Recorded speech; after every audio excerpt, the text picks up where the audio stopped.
Dr. Joe Douglas, who's a staff psychiatrist at Bert Nash Community Mental Health Center, and his talk, Psychoeconomics, Money, and Mental Health. Thank you for being here today.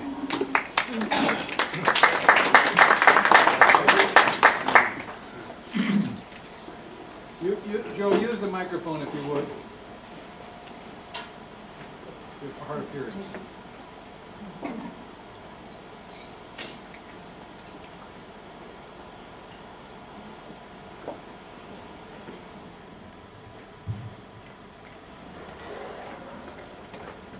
Can you hear okay with this? Yep. Yes.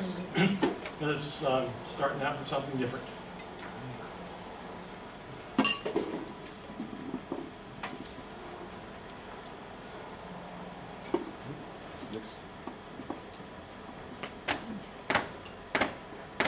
I work 2 jobs just to get by, but I can't hardly make it no matter how I try. When I get my check, it's already spent, and there's not enough left to pay the rent. It's hard times for the worker in the land of opportunity.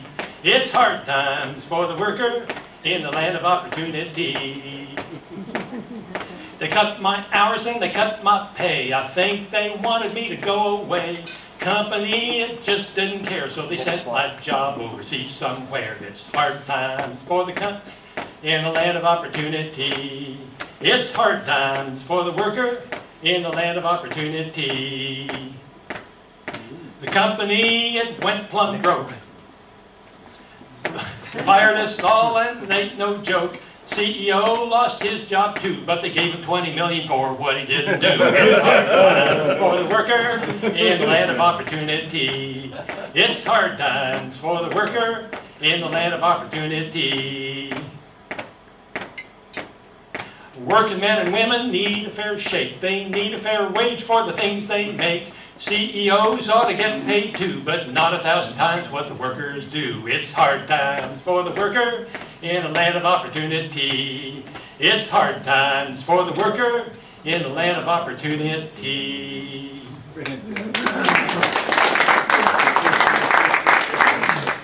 That's a famous old folk song that I wrote a couple of years ago. Well, I am a staff psychiatrist at Bert Nash. I've been in community mental health for almost all my career, and that career has become longer than I ever expected it to be. I've worked in mental health centers in Lincoln and Johnson County. I was medical director at the mental health center in Topeka for a long time, and then I've been at Bert Nash for a little over 12 years.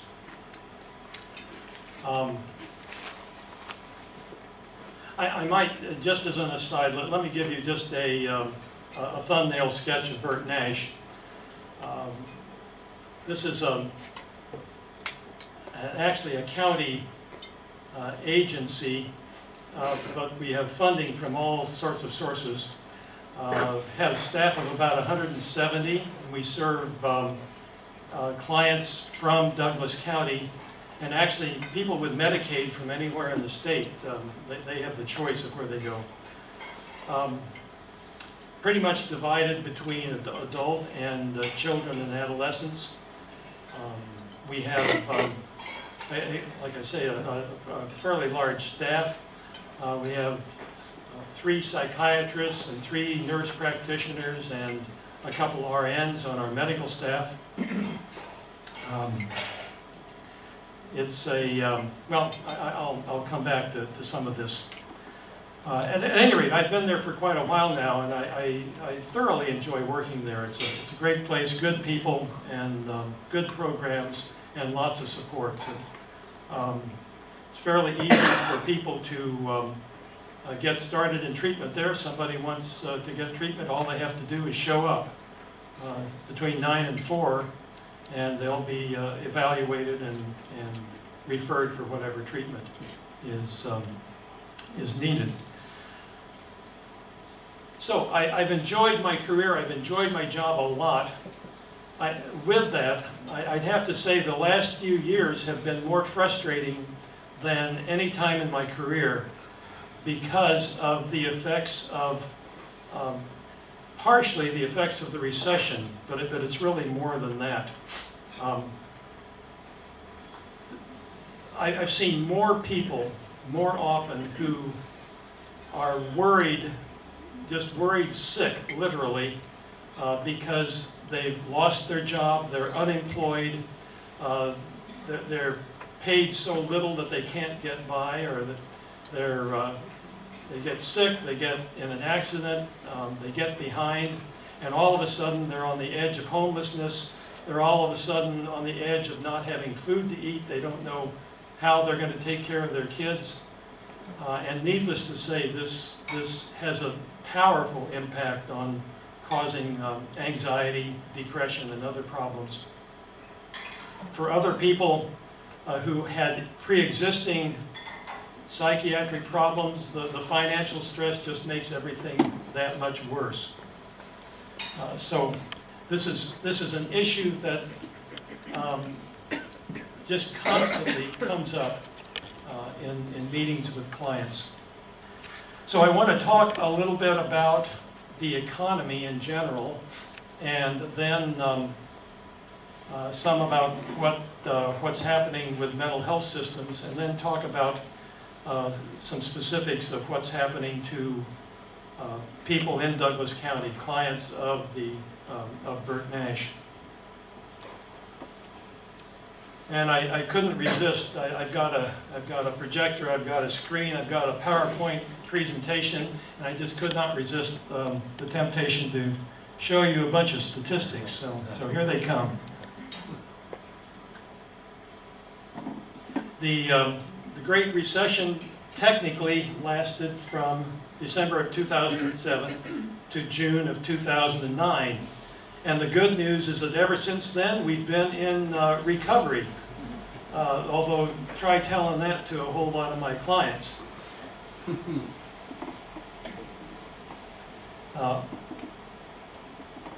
The median family income since before the recession has dropped by about 6%. It's coming up a little bit, but it's still down by 6% before all this started. And the cost of living has not grown tremendously, but it has grown during that time. So the average person has lost significant income. But this affects people who already had low incomes, who already were struggling, and this whole process has affected them much more. And in particular, the groups affected include African Americans, people who live in the South, people who live in a household headed by somebody under 25, and people without without college educations. And that, in part, fits Lawrence. We've got a whole lot of young people who may or may not have degrees, but who are working in marginal sort of jobs that don't pay a living wage and don't provide insurance. So we have a whole lot of people who are very vulnerable to the various sort of mishaps that go along. So there has been a recovery, but who's benefited from it? The people who were well off to begin with are at least as well off now. People who were struggling to start with are still struggling. The recovery really has not affected them a whole lot. I'm not going to read all this that I have written, but I am going to talk about what we're doing for the poor, and the whole business of cuts to services for the poor has become a growth industry of considerable proportion in the last few years. Every day I read something new, and I've tried to incorporate some of these things, and I finally have just given up because there are just so damn many things coming down the line that are going to make things worse for the poor that it's hard to keep track of them. Up to the political cartoon in the paper today. I didn't get a copy of that to show you.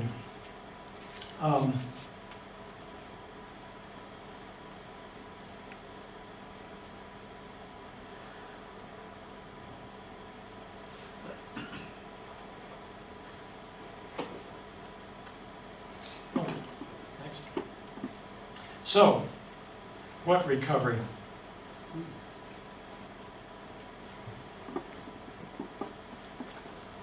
There was an interesting article, a short article in the New York Times Sunday by a professor of social welfare at Washington University. And he made a couple of significant points. One is that our notion of the poor has tended to be that the poor is this relatively small block of people typically living in the inner city who are just poor from generation after generation, and quite probably because they're not willing to work hard. And he, in his studies, basically refutes all of those assumptions. For one thing, 40% of Americans will experience at least a year below the federal poverty level at some time in their lives. 40% of people between 25 and 60. That's a lot of people. Another 14% will have at least a year under 150% of the federal poverty level. And this is the level for the number in the household. For one person in a household, $11,490 is considered poverty level. Anything below that is below 100% of poverty. For a family of four, $23,550 is considered poverty. And you think of raising 2 children and having a family of 4 on $23,000. That's very difficult to do in our society. If you want to have transportation, if you want to have any kind of luxuries like regular food and new clothes now and then. And, okay. So in Douglas County, 16% of our fellow citizens live below the poverty level.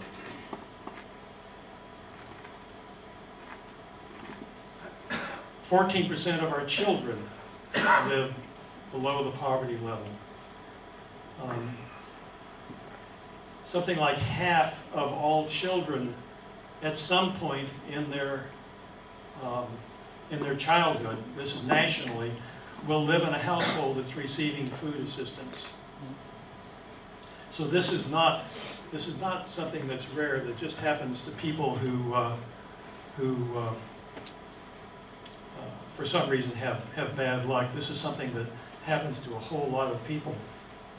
I want to go back to the study from the professor from Washington. He also, Washington University, he also found that the typical pattern for poverty was that people would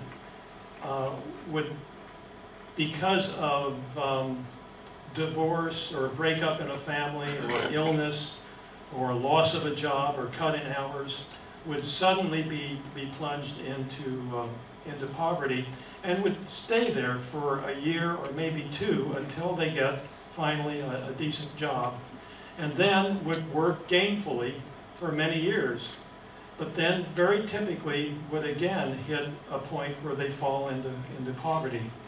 And I think some of this is systemic. I think some of this is that there are so many lousy jobs available, poor paying jobs, that people get by on, but don't give them financial security. So that that plus our ghastly medical system and insurance system have left a whole lot of people continually at risk of dropping back into poverty.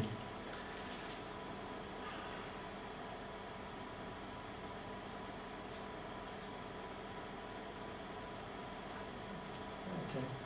So over 8% of our children are uninsured. Just wanted to show you the difference after years of working for equality. There's still a substantial difference in income between men and women. This is in Douglas County. and the average wage is low. And there are a whole lot of people earning less than these figures. So, what are we doing for the poor? What's the good news? What's been happening lately? Well, so about 16,000 Douglas County residents are uninsured. An important part of the Affordable Care Act was that a number of people who previously didn't qualify for Medicaid would become eligible. But as you know, mostly in states headed by Republican administrations, including our own, they've refused to allow that expansion. So there are a lot of people. In our case, there would have been over 11,000 people who would have qualified for Medicaid, and they're not going to. And they also, so they make too much money for Kansas Medicaid, and we have one of the strictest qualifications in the country. But they don't make enough money to qualify for federal subsidies for insurance, so they're out of luck unless the legislature changes their mind next spring. Another thing that's happened in Kansas, a few years ago, the sales tax was increased because the state was really in hard times, and the promise was made that it would be cut back this year. There was quite a fight in the legislature, and they did reduce it somewhat, but not all the way. And it's going to raise another couple of $2 billion over the next 5 years that otherwise people would not be paying in sales tax. And this is to make up for the reduction in income tax that was pushed through. And as you know, the sales tax disproportionately affects the poor much more than the well-to-do.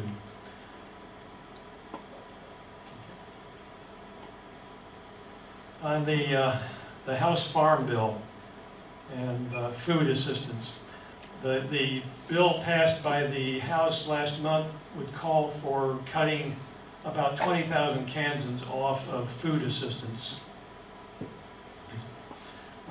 This used to be called food stamps. Now it's SNAP, the Supplementary Nutrition Assistance Program.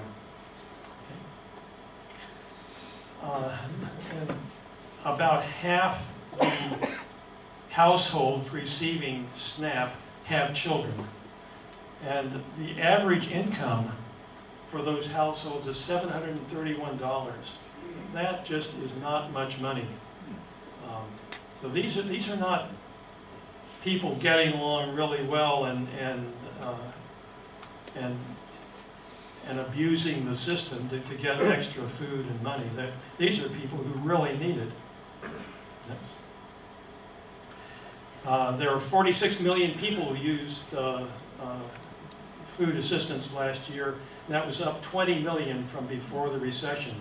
So that's 20 million additional people are in such severe straits that they qualify for food assistance.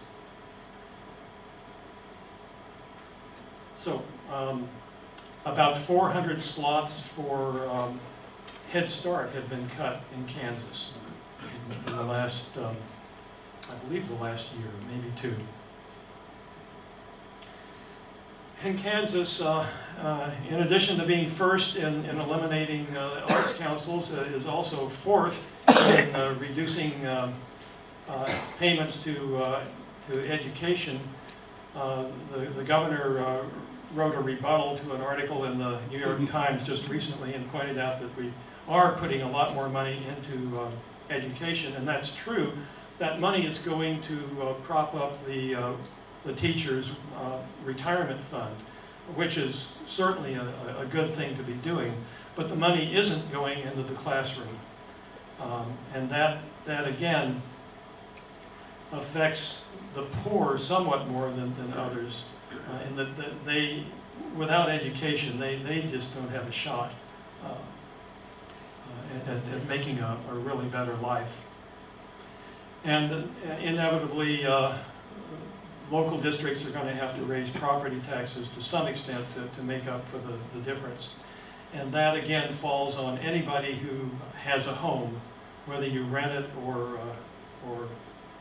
own it, and that the poor are disproportionately going to pay more than the wealthy. Okay. Well, so let's look at what's happened to mental health. Over the last 15 years, so this is over a long period of time, a total of $4 billion a year has been cut from the mental health services. This is nationwide. But as to paraphrase Everett Dirksen, $1 billion here and $1 billion there, and it starts adding up to real money. And this is enough to affect the system. And that's why we have, among other things, we have the largest psychiatric facility in the country is Los Angeles County Jail. And they have more patients than any other facility in the country. And you see this in one way or another all around the country. Bert Nash has had, we've had our budget, annual budget, cut by about $1.4 million in the last several years. This has come from several sources, not including the county. The county has been incredibly supportive. I can't say enough for what they've done for Bert Nash.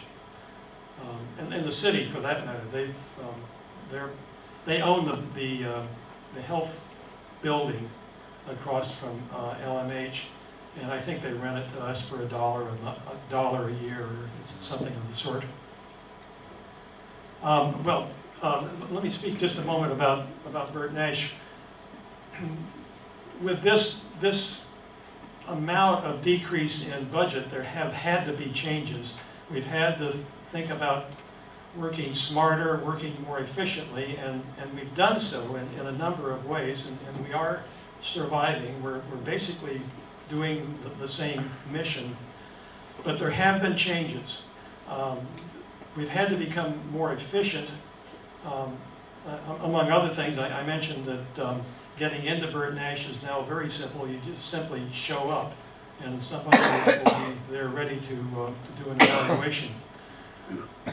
We have had to cut staff, and there's been some reduction, particularly in the RAP program. This is the program that puts basically social workers at one time in every school in the school district had a RAP worker.